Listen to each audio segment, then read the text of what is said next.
وبرکاتہ۔ الحمدللہ رب العالمین والعاقبۃ للمتقین والصلاۃ والسلام علی رسولہ الکریم۔ محترم حضرات، ہم ترجیحات دین پر آپ سے لگاتار بات کر رہے ہیں اور آج اس کا درس نمبر سیریل نمبر 15 ہے۔ ہم بات اعمال پہ کر رہے ہیں کہ کس کام کو کس وقت ترجیح دینی چاہیے۔ اس میں سے ایک بنیادی بات ہے کہ جو چیزیں اللہ نے فرض کی ہیں ان کو ہمیشہ آدمی کو مقدم رکھنا چاہیے، ترجیح دینا چاہیے بنسبت ان اعمال کے کہ جو چیزیں نفل ہیں یا سنت ہیں۔ اگر ایک آدمی فرض بھی ادا کرتا ہے، نفل اور سنت بھی ادا کرتا ہے تو بہت عمدہ بات ہے، لیکن نفل کی خوب پابندی کرتا ہے اور فرائض کی طرف سے اس کی توجہ نہیں ہے۔ میں نے دیکھا ہے بعض لوگوں کو کہ تہجد گزار ہیں، صبح ان کی ڈیوٹی ہے، ڈیوٹی میں سوتے ہیں اور تہجد کی فل پابندی کرتے ہیں، حالانکہ تہجد پڑھنا نفل ہے، ڈیوٹی کی ادائیگی کرنا کیا ہے، جو آپ کا معاہدہ ہے وہ فرض ہے۔ لیکن ان باتوں سے یہ معنی نہ نکالا جائے کہ تہجد کی اہمیت ختم ہو رہی ہے۔ اگر ایک آدمی تہجد پڑھتا ہے، اپنے آپ کو ایسا مینٹین رکھتا ہے کہ ڈیوٹی پر اس کے اثرات مرتب نہیں ہوتے، تو یہ تو بہت اعلیٰ شخص ہے۔ لیکن محض یہ کہ اپنی نفلی عبادتوں میں مصروف ہو کر کے فرائض کو چھوڑتا ہے، جو ذمہ داریاں ہیں، یہ غلط ہے۔ کبھی کبھی عرب دنیا میں خاص کر جو مسلم کمپنیاں ہیں وہ نماز کے لیے لوگوں کو چھوڑتی ہیں، ان کو وقت بھی بتاتی ہیں کہ دیکھیں جمعہ کی نماز کے لیے آپ کو 12:30 سے 2 بجے تک چھٹی دی جا رہی ہے۔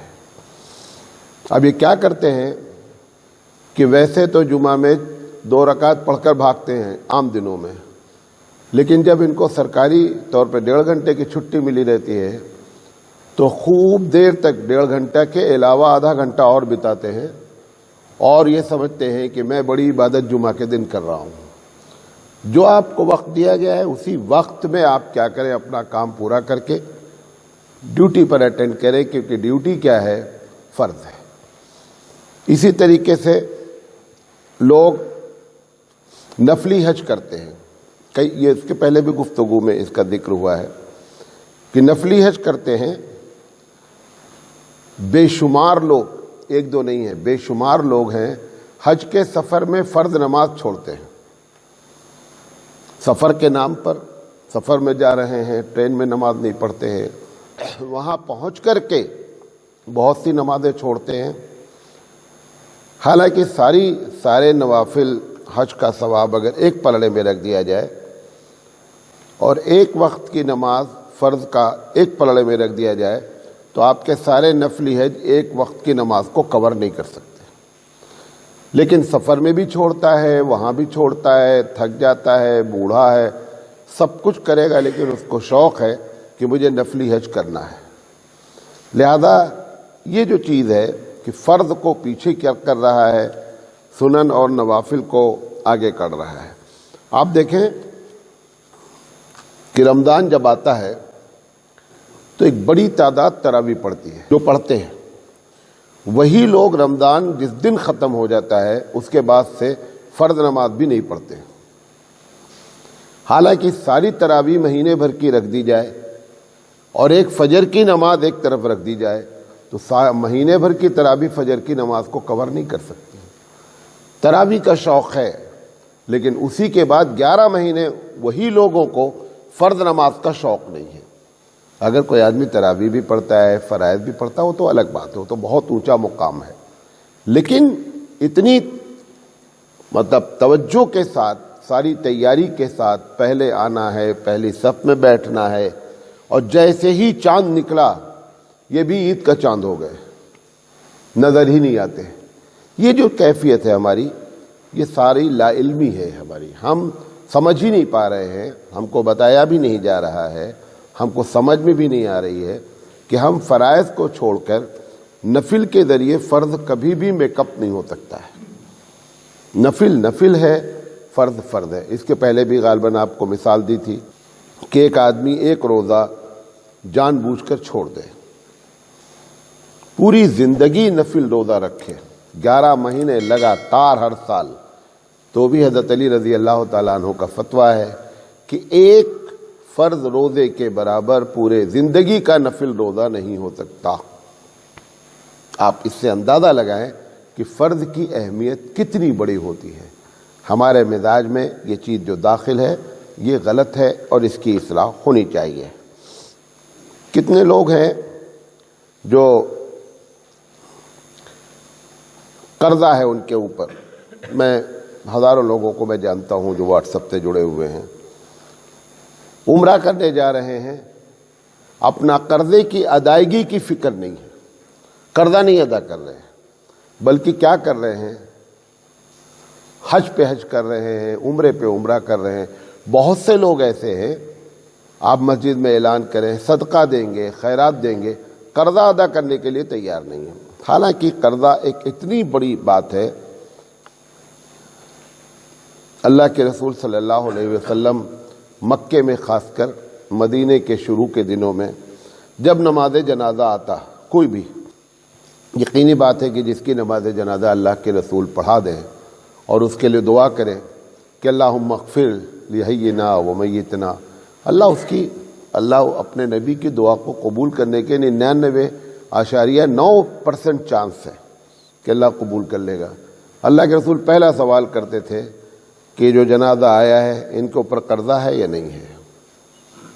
جیسے ہی کوئی بتاتا کہ ان کے اوپر قرض ہے تو آپ صلی اللہ علیہ وسلم کہتے تھے صحابہ سے کہ آپ نماز پڑھ لیجئے، میں نماز نہیں پڑھوں گا، اور آپ نماز سے الگ ہو جاتے تھے۔ کیوں؟ کیونکہ میں ہاتھ اٹھاؤں گا اور میری دعا کو اللہ رد کر دے گا، اس لیے کہ قرضے والے کی نماز جنازہ پڑھانے کے باوجود بھی مغفرت نہیں ہوتی ہے۔ حتیٰ کہ شہید کے بارے میں ہے کہ اگر شہید کے بارے میں کیا ہے کہ سارے گناہ اللہ معاف کر دیتا ہے سوائے قرض کے۔ مسلم شریف کی روایت ہے کہ ایک آدمی شہید ہو، پھر زندہ کر دیا جائے، پھر شہید ہو، پھر زندہ کر دیا جائے، پھر شہید ہو۔ ایک روایت میں کہ 3 مرتبہ شہید ہو، پھر بھی اگر اس کے اوپر قرض ہے تو جنت میں ڈائریکٹ داخل نہیں ہو سکتا۔ اب یہ بندہ لوگوں کے ساتھ مدد کرتا ہے، نفلی صدقات کرتا ہے، حج کو کرنے جاتا ہے، نفلی عمرہ کرتا ہے، اس بات کی اسے فکر نہیں ہے کہ وہ قرضہ ادا کرے۔ قرضہ ادا کرنا جو ہے وہ فرض ہے، یہ سارے کام نفلی ہیں۔ اللہ کے رسول صلی اللہ علیہ وسلم ایک جنگ میں جب جنگ ختم ہو گئی تو اپنے اپنے لوگوں کی لاشیں لوگ اٹھانے لگے، تو اللہ کے رسول صلی اللہ علیہ وسلم سے کہا گیا کہ فلاں شخص شہید ہو گئے، جب گزرے لوگ فلاں شخص شہید، تو ایک شخص کے بارے میں کہا کہ وہ شہید ہو گیا اور جنتی ہے۔ صحابی نے کہا کیونکہ شہادت بہت بڑا درجہ ہے، انہوں نے فرمایا جنتی نہیں ہے، اس کو میں نے جہنم میں دیکھا ہے، جنگ میں حضور کے ساتھ شریک ہے، شہید ہوئے ہیں، اور حضور نے فرمایا کہ یہ جہنمی ہیں۔ صحابہ نے کہا اللہ کے رسول کیا ایسی بات ہوئی ہے؟ انہوں نے کہا کہ انہوں نے شہادت تو حاصل کی لیکن ایک چادر ایسی تھی جو مال غنیمت میں ملی اور انہوں نے جمع کرنے کے بجائے اس کو چھپا لیا۔ وہ فرض تھی بات، جنگ میں شہید ہونا فرض کفایہ ہوتا ہے، فرض کفایہ کے لیے انہوں نے بڑی محنت کی، لیکن جو ان کے اوپر سب سے بڑی ذمہ داری تھی کہ خیانت نہ کی جائے، خیانت کیا؟ آپ نے فرمایا کہ جہنمی۔ صحیح حدیث ہے۔ لہذا اس بات کا دھیان رکھنا چاہیے کہ آدمی دیکھے کہ فرض کو ہمیشہ مقدم۔ آپ اپنے گاؤں میں دیکھیں، اگر عید کی نماز کسی کی چھوٹ جائے تو اسے کتنا غم ہوتا ہے نہیں؟ وہی شخص فجر کی نماز چھوڑے ہوئے اس کو کچھ بھی پرواہ نہیں ہوئی ہے۔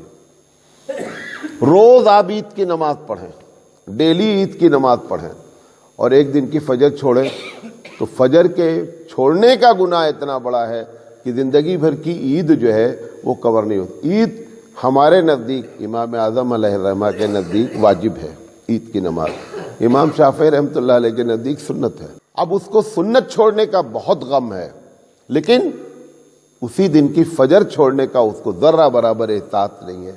پڑھا کریں آپ عید کی نماز۔ یہ سب کیا ہے؟ یہ سب ہمارا حظ نفس ہے۔ حظ نفس کا مطلب یہ ہے ہمارے دل کو جو اچھا لگتا ہے وہ اچھا ہے، ہمارے دل کو جو برا لگتا ہے وہ برا ہے۔ شریعت جسے اچھا کہتی اس کی ہم کو پرواہ نہیں ہے، شریعت جس کو برا کہتی اس کا ہم کو پتہ ہی نہیں ہے۔ یہ کیفیت جو ہماری ہے یہ غلط ہے۔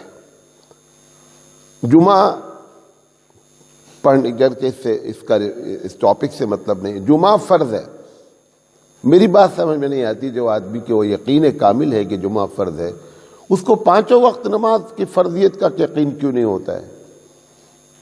بھئی اس کا مطلب آپ اللہ پر ایمان رکھتے ہیں، آپ قرآن پر ایمان رکھتے ہیں۔ قرآن نے کہا کہ فَإِذَا نُودِيَ لِلصَّلَاةِ مِن يَوْمِ الْجُمْعَةِ فَاسْعَوْا إِلَىٰ ذِكْرِ اللَّهِ، کہ جب جمعہ کے لیے پکارا جائے تو آ جاؤ، آ جاتے ہیں آپ اسی اللہ کے حکم سے۔ وہی اللہ کا مؤذن، وہی نماز والا مؤذن فجر میں کہتا ہے الصلاۃ خیر من النوم، تو آپ آتے نہیں ہیں۔ یہ کون سا اللہ ہے بھائی؟ کس اللہ کی عبادت کی جا رہی ہے؟ کیوں زندگی میں اتنا تضاد ہے؟ یہ باتیں غور و فکر کرنے کی ہیں۔ تو پہلی چیز بنیادی طور پر بتانا چاہتے تھے کہ فرض کو مقدم کریں اور نفل پر، لیکن ایک آدمی فرض بھی کرتا ہے اور نفل بھی کرتا ہے، یہ سونے پر سہاگا ہے۔ والدین کی خدمت ہے، مثال کے طور پر بیوی بچوں کے حقوق ہیں، فرض ہے۔ والدین کی خدمت تو اتنا بڑا فرض ہے۔ حضور صلی اللہ علیہ وسلم کے پاس ایک صاحب آئے، کہا اللہ کے رسول مجھے جہاد میں جانے کا بڑا شوق ہے، میں جہاد میں جانا چاہتا ہوں تاکہ میں ہو سکتا ہے اللہ مجھے شہادت عنایت فرمائے۔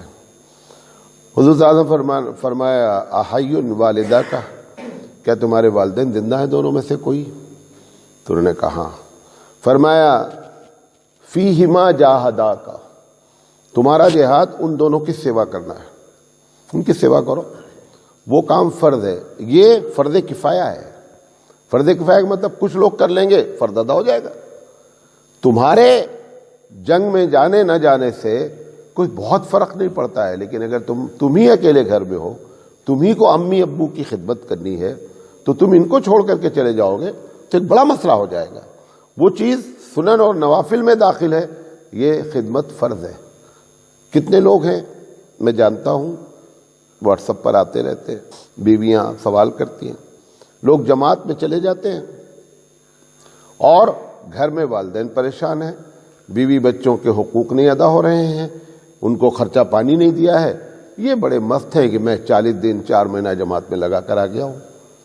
ہاں اگر وہ کام بھی ہو رہا ہے اور 4 مہینہ جماعت میں لگ رہا ہے تب تو سونے پر سہاگا ہے، لیکن یہ کہ یہاں پہ مارا جا رہا ہے حق جو کہ فرض ہے ہمارے اوپر، اور وہ چیز جو سنت ہے، وہ چیز جو نفل ہے، فرض کے درجے میں بھی نہیں ہے، واجب کے درجے میں بھی نہیں ہے، اس کے لیے ہم کو بڑی خوشی ہے کہ ہم نے 4 مہینہ جماعت میں لگائے ہیں۔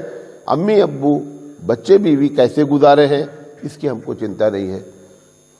اسی کے ساتھ ایک نوٹ اور بتاتا چلوں، میں یہ بھی نہیں کہنا چاہتا ہوں کہ اس کو جماعت میں نکلنے سے اس کا ثواب نہیں ملے، اس کا ثواب ملے گا، کیونکہ قرآن مجید کی نص ہے، قرآن مجید کی آیت ہے کہ فَمَن يَعْمَلْ مِثْقَالَ ذَرَّةٍ خَيْرًا يَرَهُ، ذرہ بھی آپ نیکی کریں گے قیامت میں آپ کو نیکی ضرور نظر آئے گی، لیکن جو ذرہ برابر گناہ کیا گیا وہ بھی نظر آئے گا۔ اسی کا نام قیامت ہے کہ دونوں کو تول کر کے بتا دیا جائے گا کہ آپ گھاٹے میں کھڑے ہیں یا فائدے میں کھڑے ہیں۔ والدین کی خدمت چھوڑی گئی ہے، بیوی بچوں کے حقوق نہیں ادا کیے گئے ہیں، جماعت میں جایا گیا ہے، جماعت میں جانے کا ثواب ملے گا، ان کا گناہ ملے گا۔ یقینی بات ہے کہ فرض چھوڑا گیا ہے، اس کا گناہ بہت بڑا ہوگا۔ آپ نے سنت پڑھی ہے، سنت کیا ہے کام، نفل کام کیا ہے، اس کا آپ کو ثواب ملے گا۔ گھٹا کر کے بتا دیا جائے گا کہ آپ فائدے میں ہیں یا نقصان میں ہیں۔ مثال کے طور پر ایک آدمی بینک میں پیسہ رکھتا ہے، اس کے پاس ATM کارڈ ہوتا ہے، اس کو یہ یاد رہے کہ میں نے جمع کتنا کیا ہے اور یہ بھول جائے کہ میں نے نکالا کتنا ہے، تو خوش فہمی میں تو مطلع ہو سکتا ہے کہ میرے اکاؤنٹ میں پیسے بہت ہیں، لیکن وہ نکالنے والا یاد ہی نہیں اس کو کہ میں نے نکالا کتنا ہے۔ اب جا کر کے چیک کرنے گیا بیلنس تو پتہ چلا کہ تمہارا تو زیرو ہے۔ تو جو آپ نے سوچ رکھا تھا کہ تو بڑا ہم نے جمع کر رکھا ہے، نکالنے والا یاد ہی نہیں، گناہ کرنے والا یاد ہی نہیں ہے، جمع کرنے والا یاد کیے بیٹھا ہوا ہے کہ میں بہت فائدے میں جا رہا ہوں۔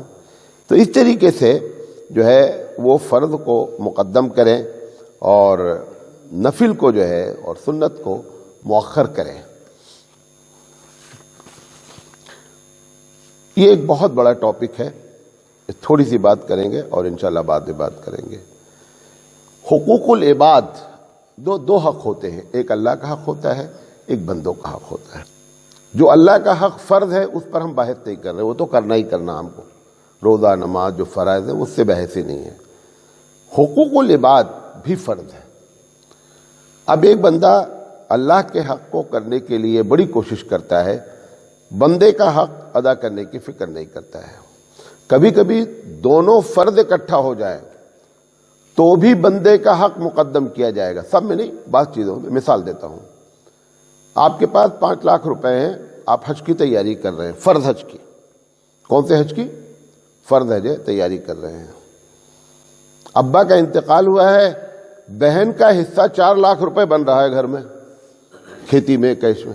وہ 4 لاکھ روپے بہن کا حصہ دینے کے لیے تیار نہیں ہے، 5 لاکھ روپے لگا کر کے حج کرنے جا رہے ہیں۔ غلط ہو رہا ہے۔ کیوں؟ کیونکہ بہن کا جو حق ہے وہ بندے کا حق ہے، حقوق العباد ہے۔ یہاں پر حقوق العباد مقدم ہے۔ وجہ کیا ہے؟ وجہ کیا ہے؟